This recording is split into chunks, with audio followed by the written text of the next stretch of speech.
तो है गाइस, कैसे हो आप लोग। तो solo star to land of origin के चैप्टर नंबर 441 में आप सभी का स्वागत है। तो चलो शुरू करते हैं। तो जैसा कि अभी तक हमने पिछले एपिसोड में देखा कि नेगोशिएशंस की बात होना शुरू हो चुकी थी। इसी के साथ लॉर्ड जिंगमैंग, युआन, लू फेंग अपने 3 क्लोन्स को बनाते हैं और सबसे पहले वीकर फैक्शंस को जाकर समझाना चाहते थे, उनको मनाना चाहते थे, जिसकी वजह से वो डायरेक्टली सबसे पहले कैफ्यू जी के पास जाते हैं। अब लॉर्ड जिंगमैंग कामली कहते हैं कि अल्दो यहाँ पे बहुत सारे स्मॉलर फैक्शंस हैं, लेकिन उनमें से मोस्टली ऐसे हैं उनसे आसानी से नेगोशिएट की जा सकती है, लेकिन जो टॉप 4 पावर हाउसेज है इन्फिनाइट ह्यूमन स्पेस में, उनमें से 3 उनके द्वारा ऑक्यूपाई की जा चुकी है। मतलब यहाँ पे वो इन्हीं सब के बारे में बात कर रहे थे। ऑफ कोर्स लू फेंग उन टॉप 4 में से पहला बंदा होता है। अब लू फेंग की एक टेरिफाइंग प्रेशर उन सब पे लगी हुई थी, जिसकी वजह से जो बंदे इमॉर्टल नहीं थे तो वो तो अपने प्रैक्टिशनर फैक्शंस को मना नहीं कर सकते थे, उन्हें कैसे भी करके मानना पड़ता है। जिसके साथ युआन भी हामी भरते हुए कहते हैं कि सबसे पहले हमें इमॉर्टल रेलम बंदोज के साथ अच्छे से नेगोशिएशंस करनी होगी, क्योंकि कई सारे स्मॉलर फैक्शंस भी हैं जिनमें से हर्मिटी, मोगजुन, मोगुसी, कैफ्यूजी और फेदर एम्प्रम, ये पांचों बंदे इमॉर्टल हैं। हर्मिट की ट्रू बॉडी तो कभी भी नहीं फाउंड की जा चुकी है और वो किसी टेरिटरी को भी क्लेम नहीं करता, तो इसको साइड में कर दो, इससे कोई नेगोशिएशंस करने की बात ही नहीं है। वहीं पे मोगोसी, वो तो हमारा जानी दुश्मन है जो कि काउंटलेस लाइफ सोल्स के अंदर छिपा हुआ है और ये बंदा भी किसी टेरिटरी को क्लेम नहीं करता है। तो फिलहाल में इन दोनों को साइड करके हमारे पास 3 बंदे बचते हैं, कैफ्यूजी, मोगजू और फेदर एम्पर। तो लू फेंग स्माइल करते हुए कहता कि फेदर एम्पर वो मुझसे काफ़ी ज़्यादा अटैचमेंट और साथ में फेदर क्लैन के साथ भी अटैचमेंट रखता है।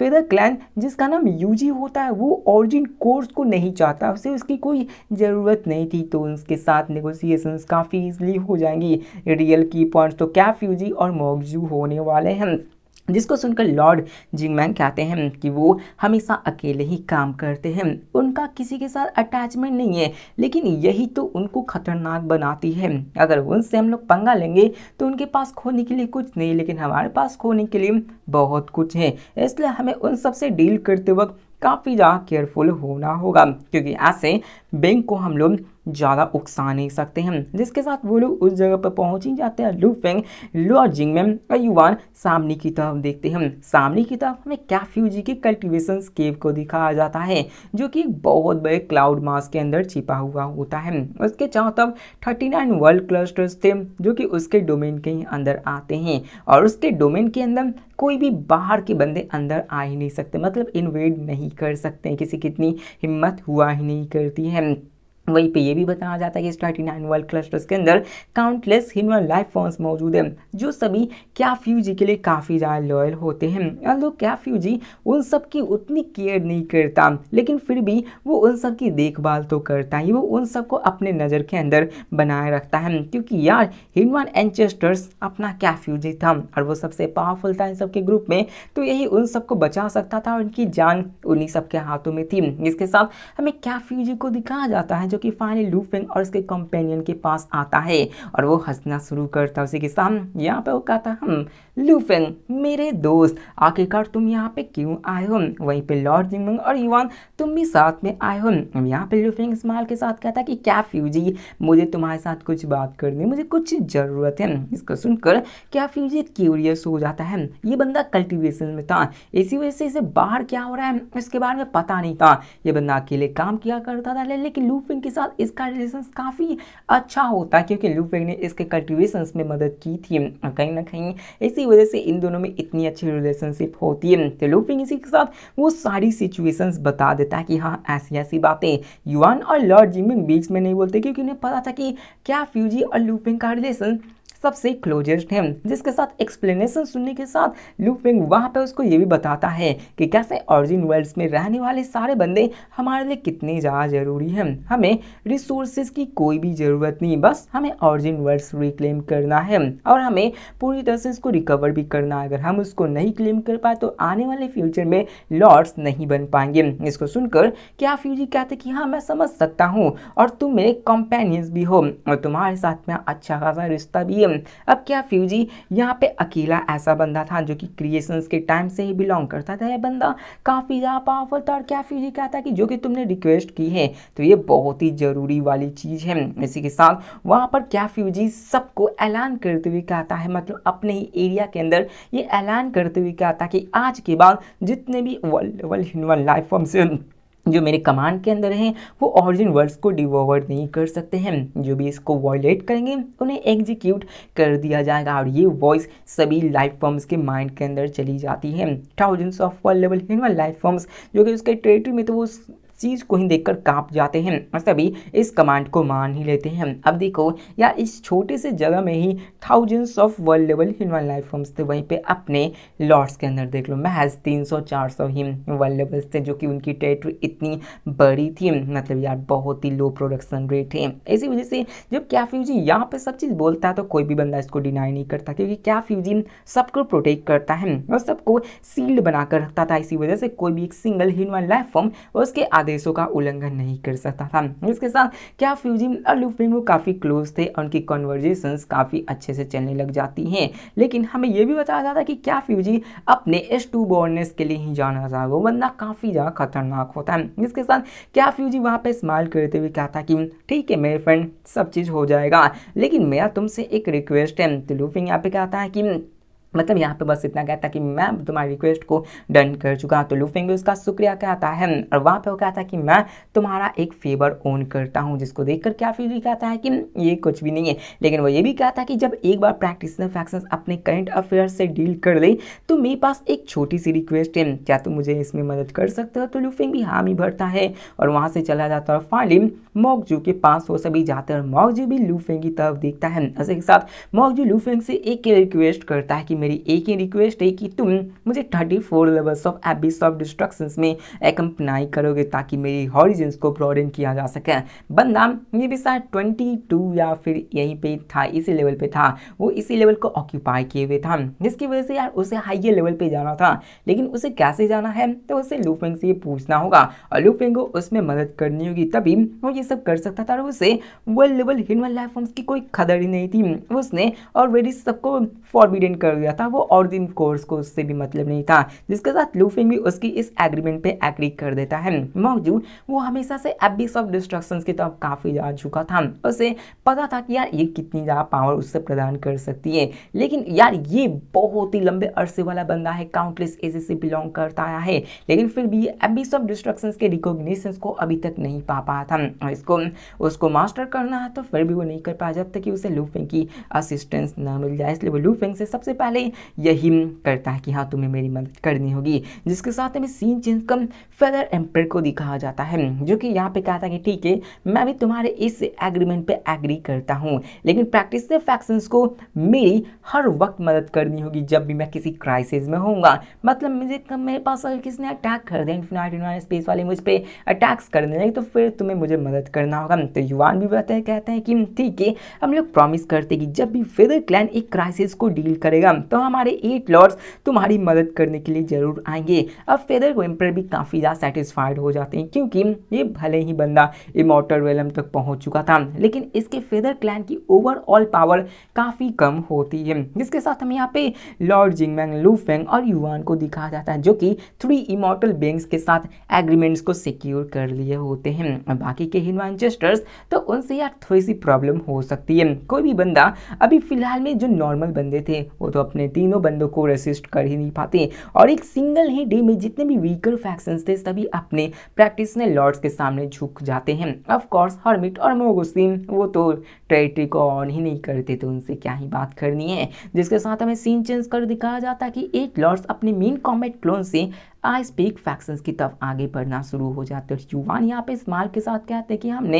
एग्रीमेंट के साथ वीकर फैक्शंस के साथ तो अपने सारी चीज़ सिक्योर कर लिए हैं। ये तो लुफिंग का ही शुक्रिया अदा है कि वो क्या फ्यूजी और मॉकजू से इतनी आसानी से डील कर पाया। तो सातों लॉर्ड्स इससे काफ़ी ज़्यादा खुश होते, क्योंकि लुफिंग की वजह से लॉर्ड्स से प्रैक्टिशनर फैक्शंस को मतलब उन ह्यूमन जेस्टर्स से बात करना काफ़ी ज़्यादा आसान हो गया होता है। फर्स्ट फेज उनकी काफ़ी सक्सेसफुल होती है, यहाँ तक तक कि उनकी कंबाइंड पावर्स भी उन सबको मिलाकर अच्छे से मिलाकर उन सबसे नेगोशिएट कर चुकी होती है। जिसके साथ यहाँ पे हमें ये भी बताया जाता है कि वीकर फैक्शंस भी 20% एरिया को ओन करती है, मतलब कि अपने प्रैक्टिशनल लॉर्ड्स 40% एरिया को सिक्योर कर चुके, 40% एरिया के ऑरिजिन वर्ड्स को अभी तक पूरी तरह से सिक्योर वो कर चुके होते हैं और बाकी और भी करना है।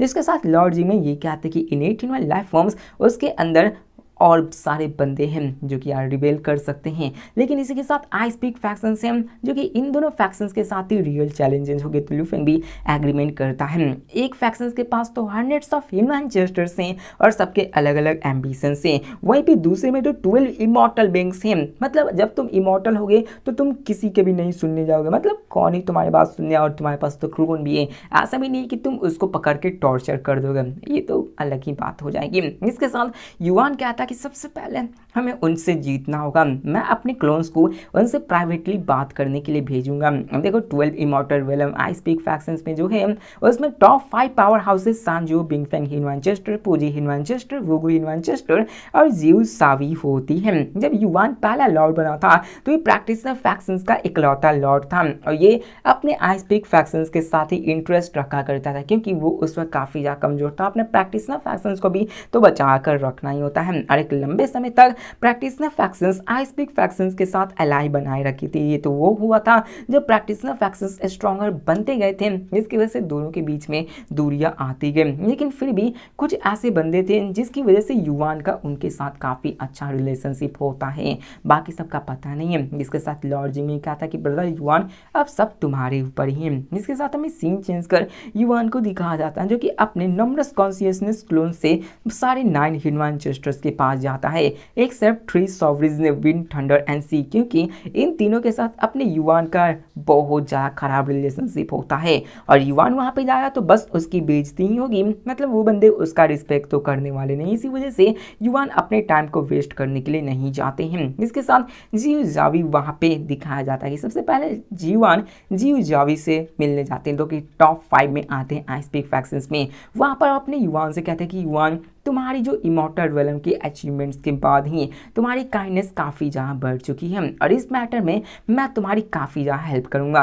वो बहुत ही अच्छा खासा दोस्त हुआ करते थे और यहाँ पे जीवी अपने युवान की काइंडनेस से ही काफ़ी ज़्यादा खुश होता है, जिसको सुनकर अपने युवान उससे कहते हैं कि थैंक यू जेवी, मैं हमारी इस फ्रेंडशिप को अच्छे से चेरिश करूँगा और फ्यूचर में तुम्हें किसी चीज़ की ज़रूरत होगी तो तुम हमारे पूरे प्रैक्टिशनर फैक्शंस पे आकर हमसे मदद मांग सकते हो। अब यहाँ पे जीवी भी अपने युवान को काफ़ी ज़्यादा सपोर्ट करता है, इसी वजह से वो इसकी बात इतनी आसानी से मार चुका था, जिसकी वजह से जावी भी कहता है कि ठीक है मैं कभी भी ट्रबल में आऊँगा तो डेफिनेटली मदद तो मांगूंगा ही। अब जिस जावी के व्यू में जितने भी 2 मेजर फैक्शंस है आई स्पीक फैक्शंस, तो उसमें बीइंग फैंग हिनवानचेस्टर, सांजो और पूजिन हिनवानचेस्टर ये तीनों काफ़ी ज़्यादा पावरफुल है, लेकिन ये अपने बारे में ही सोचा करते हैं और इन कंट्रास्ट युवान लॉयल्टी और कॉमरेड को काफ़ी ज़्यादा बढ़ावा देता है और रेयर इमॉर्टल बीइंग्स में ये रेयर होता है। मतलब जब बंदा इमॉर्टल हो जाता है तो उसका सभी से रिश्ते नाते टूट जाते हैं, वो बंदा उन सब के बारे में सोचता नहीं, जिसकी वजह से जी जावी युवान को इतना असिस्ट किया करता था। जिसके साथ हमें सीन चेंज कर युवान को दिखाया जाता है जो कि पूजिन हिनवा एंचेस्टर्स पूजी क्लैन में जाता है, जहाँ पे युवान कहता है कि ये सारे रिसोर्सेज की लिस्ट है, अगर तुम एग्री करते हो तो ये सारे रिसोर्सेज तुम्हें डिलीवर कर दिए जाएंगे। अब आई स्पीक फैक्शंस के अंदर जो 2 लार्जेस्ट फैक्शंस थी, बिंगफेंग क्लैन और पूजिन क्लैन, पूजिन हिनवानचेस्टर पूजिन क्लैन का मास्टर था और ये बहुत ही पहले इमॉर्टल वेलम को अचीव कर दिया था और ये अपने फ्यूचर क्लैन के बारे में काफ़ी ज़्यादा सोचा करता था। जिसके साथ पूजिन हिनवानचेस्टर कहता है कि इस रिसोर्सेज के अलावा मुझे प्रैक्टिशनर फैक्शंस की भी ज़रूरत होगी, मैं तुमसे कहना चाहूँगा कि मुझे मिस्टीरियस लैंड को एक्सप्लोर करना है, तो लॉर्ड लू फेंग क्या वो मिस्टीरियस लैंड्स को एक्सप्लोर करने में मेरी मदद करेंगे। अब युवान यहाँ पे हेसिटेट करते हैं क्योंकि यार ये बंदा कभी भी लू फेंग को बोल सकता है कि हाँ मुझे मिस्टीरियस लैंड्स को एक्सप्लोर करना, लू फेंग को जाना ही पड़ेगा, वरना उन सब के बीच में थोड़ी सी आनाकानी हो सकती। मतलब ये नहीं कि जाना ही पड़ेगा, मतलब लू फेंग कह सकता है कि हाँ मैं कल्टिवेशंस में थोड़े 10,000 एपोज बाद जा सकता हूँ, तो इसमें वैसे कोई बड़ी बात नहीं क्योंकि ये इमॉर्टल्स बंदे हैं, इनके लिए 1-2 लाख 1 करोड़ एपोज कोई भी मायने नहीं रखती है। जिसके साथ यहाँ पे युवान हेसिटेट तो करते लेकिन लू फेंग उससे एग्री करने को बोलता है। युवान कहता है ठीक है, लू फेंग ने एग्री कर दिया तो पूजिन हिनवानचेस्टर भी कहते हैं कि ठीक है, तो ये सेटल हुआ, वो भी काफ़ी ज़्यादा सेटिस्फाइड होता होता है। अब प्रैक्टिशनर फैक्शंस उसको मतलब प्रैक्टिशनर फैक्शंस को तो लाइफ को रिसोर्सेज की कोई ज़रूरत नहीं थी, इसलिए पूजिन क्लैन या उसको रिसोर्सेज की काफ़ी ज़्यादा ज़रूरत थी और युवान इसको रिसोर्सेज से ही अपनी तरफ मनाने की कोशिश कर रहा था। पूजिन हिनवांचेस्टर्स की आंखों में ये क्वालिटेटिव काफ़ी ज़्यादा ज़रूरत थी ताकि वो अपने क्लैन को पावरफुल बना सके, जिसके साथ हमें finally main combat clone 8 lords को दिखाया जाता है जो कि अपने मूव पे चलने लगते हैं। इसी के साथ वहाँ पे वो बंदे बात करते हुए कहते हैं कि आज स्पीक फैक्शंस में 12 इमॉर्टल वेलम के बंदे हैं और हमने 3 को तो छोड़ ही दिया है जो कि विंड थंडर सीजन, उसकी तो बात ही नहीं करो। लेकिन मैंने प्राइवेटली 9 में से उन सब में अप्रोच किया है, लेकिन उनमें से सिर्फ 4 ही ऐसे बंदे जिन्होंने एग्री किया है। बिंग फेंग सांजू उन्होंने तो अपने अलग ही डिमांड बना रखे। युवान कहता है लूफिंग की तरफ देख कर कि सांजू वो एक डिस्ट्रक्शन फ्रूट को चाहती है, अगर हम उसे एक डिस्ट्रक्शन फ्रूट दे देंगे तो बिंग फेंग और बाकी उन साइड टर्म्स में एग्री हो जाएंगे, अदरवाइज वो हमारे ऑरिजिन वर्ड्स को रिलिंक्विश खाते रहेंगे। जिसको देखकर लॉर्ड जिम ने उससे कहता कि ये बिल्कुल यूजलेस है, अगर हम उसे एक डिस्ट्रक्शन फ्रूट दे भी दें तो सांजू अपनी कसम को नहीं रखेगी, वो अपने प्रॉमिस को तोड़ देगी। मैंने फ्यूचर में ऑब्जर्व किया है कि कैसे सांजू को जब डिस्ट्रक्शन फ्रूट मिल जाता है तो बिंग फेंग हिनवांचेस्टर वो उसे बहकाने लगता है, उसे धमकाने लगता है, उसे प्रोवोक करने लगता है, जिसकी वजह से बिंग फेंग हिनवांचेस्टर्स इमॉर्टल वेलम बेंग्स को जो कि इन्फिनाइट सर्पेंट हिनवांचेस्टर्स और बाकी सबको एलाई बनाकर अपने ऊपर अटैक कर देंगे और सांजू भी इसमें साथ होगी क्योंकि वो इस चीज को यूज करके अपने लू फेंग से सेकंड डिस्ट्रक्शन फ्रूट्स की डिमांड करना शुरू कर देगी। वो ये बात अच्छे से जानता था कि सांजू वो एक बंदी है जो कि सिर्फ अपने लिए सोचती है और किसी के बारे में नहीं सोचती एक्सेप्ट बिंग फेंग हिनवांचेस्टर, और वो अपने प्रैक्टिशनर फैक्शंस पे डायरेक्टली अटैक भी कर सकती जबकि हम उसे एक फ्रूट दे भी दें। इसकी वजह से वो उसे मना करते हैं क्योंकि all see cares is being Feng हिनवांचेस्टर्स। बिंग फेंग हिनवांचेस्टर क्या दिया कि मुझे यार प्रैक्टिशनर लॉर्ड से काफ़ी ज़्यादा नफरत है, वो मेरे साथ काफ़ी ज़्यादा बुरा है, तो यार बंदी उसके लिए अपनी जान तक न्यौछावर करने को तैयार हो जाएगी। इसके साथ लॉर्ड जिंग में स्माइल के साथ कहते हैं ब्रदर युवान तुम्हारी नेगोशिएशंस के स्किल्स तो काफ़ी ज़्यादा अच्छे हैं, क्योंकि अगर 3 सॉवरेन्स को हटा दे जो कि विंड थंडर सी होता है तो उनमें से 9 में से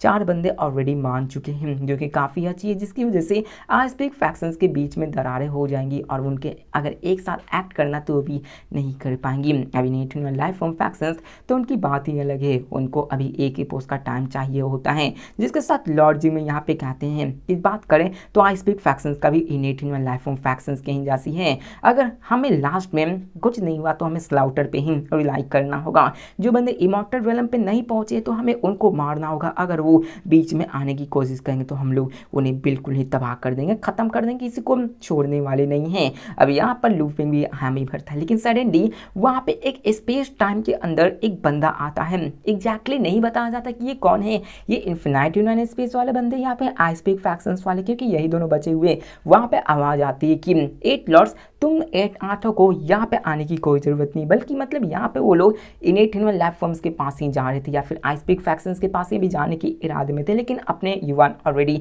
विजिट कर चुके थे, तो ये हो सकता है कि अपने इनेट लाइफ फॉर्म्स ही होंगे। तो वहाँ पे आवाज़ आती जो कहती है कि तुम 8 लॉर्ड्स को यहाँ पे आने की ज़रूरत नहीं है, हम तुम्हारे पर्पस को अच्छे से जानते हैं, लेकिन फिर भी हमें टाइम चाहिए और हम तुम्हें इस रिस्पॉन्स में एक एपोस के बाद ही बता पाएंगे। जिसको जानकर 8 लॉर्ड स्टर्न हो जाते हैं, तो युवान भी कहता है ठीक है बहुत अच्छे हैं, हम तुम्हारे रिस्पॉन्स का वेट करेंगे। अब यहाँ पर लॉर्ड जिंग भी कहते हैं कि ठीक है हमें अभी वेट ही करना है, एक एपोस के अंदर हमें पता चल जाएगा कि आखिरकार हमें क्या करना है। इसी के साथ हमारा ये छोटा सा एपिसोड यहीं पे खत्म होता है, तो मिलते हैं नेक्स्ट वीडियो में, तब तक के लिए बाय।